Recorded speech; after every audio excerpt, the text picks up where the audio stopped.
گەندەڵی دامەزراوەیی لە کۆماری ئیسلامیدا.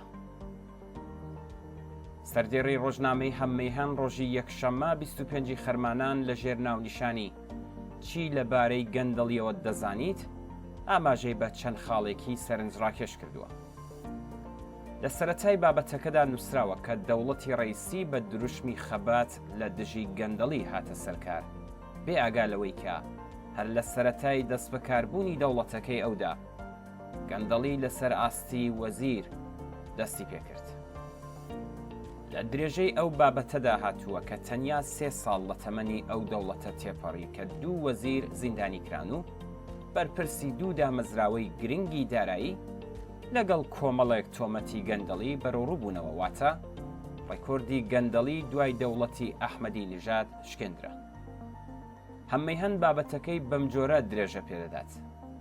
بۆ نمونە یەکێک لەو دزی و گەندەڵیانە بڕی 3700 ملیۆن دلارە کە هێشتا لێکۆڵینەوە لە تۆمەتبارانی ئەو دۆسیەیە نەکراوە.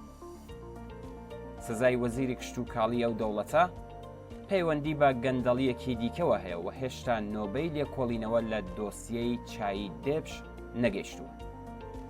نووسەری بابەتەکە بەبێ ئەوەی باس لە زۆریەک لە گەندەڵیەکانی دیکەی وەک گەندەڵی ئاخوند کازم سدیقی، ئیمام جومعەی کاتی تاران و کەسی متمانە پێکراوی خامنەی بکات، دەنووسێت کە گەلێک بابەتی گەندەڵی تر هەن کە هێشتا بە فەرمی ڕانەگەێنراون.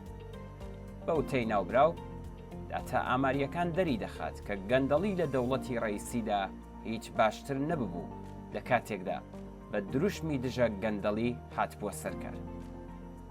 بەڵام ئاستی گەندەڵی لە ئێران هێشتا لە 148 وڵاتی جیهان خراپترە. پێویستە ئەوەشمان لەبیر بێت کە ئەو سەروەت و سامانە زۆر و زەوەندەی کە لە دەست کۆمەڵێک لە ئاخوندەکاندا کەڵەکە بووە لەژێر هیچ چاوە دێری و کۆنتڕۆڵێکدا نییە. ئەم پرسە سەبارەت بە مافیای ئابووری دەیان ملیارد دلاری خامنەیی بە بەڵگە و نووسراوە پشتڕاستکراوەتەوە. لە ڕاستیدا سەروەت و سامانی بێت چاودێری و کۆنتڕۆڵی بەرپرسانی ڕژیم بۆ کاری سەرەکی گەندەڵیە لە حکوومەتی ئیسلامیدا. دوای شەڕی 8 ساڵەی ئێران و عێراق، ڕەفسەنجانی و بنەماڵەکەی بوونە هێمای گەندەڵی.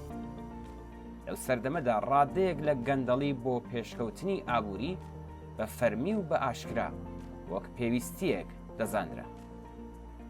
لە سەردەمی خاتەمیشدا ئەم پرۆسەیە بەردەوام بوو تا گەیشتە سەردەمی ئەحمەدی نژاد.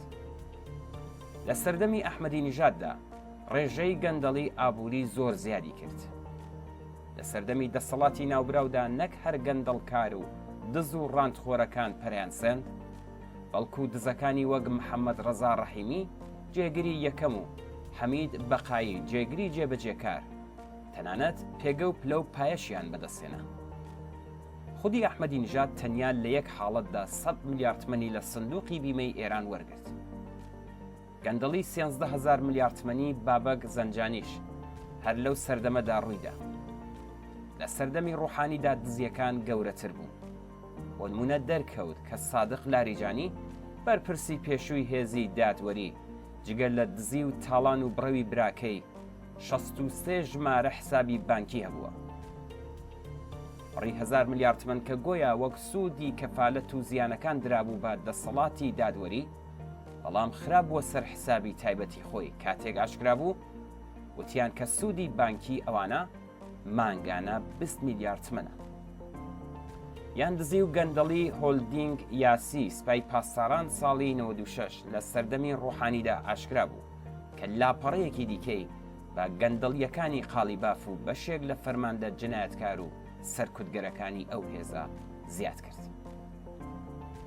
هەر لەو سەردەمەدا بابەتی گەندەڵی لە کەرتی دەرمانسازی لە مێدیا دەوڵەتەکاندا بڵاو کرایەوە.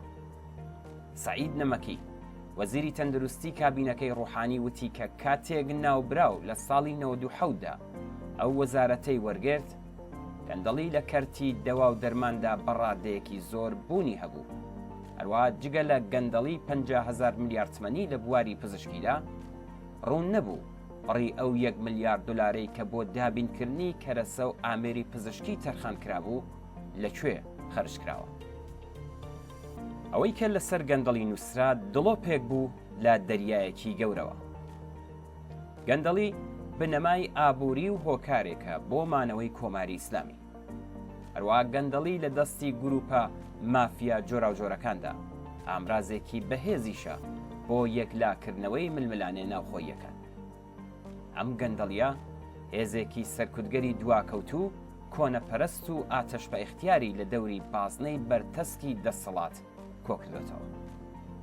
ئەو هێزانە لە زیندانەکان و لە ڕوبەڕووبوونەوە لەگەڵ خەباتکارانی ناڕازی بە تایبەت لە ساڵانی 96 و 98 و لە سەردەمی شۆڕشی ژینادا ئەو پەڕی دڵڕەقی و وەحشیگەریان لە خۆیان نیشاندا.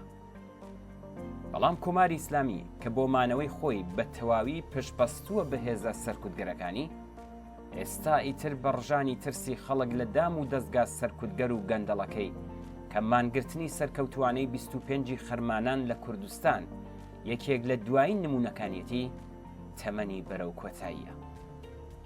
بێگومان گەندەڵی لەو ئاستەی ئێستادا لەگەڵ بەدەسەڵات گەیشتنی ڕژیمی ئیسلامی سەری هەڵداوە و بە نەمانی ئەو ڕژیمە و هاتنە سەرکاری حکوومەتێکی جەماوەری کۆتایی پێدا.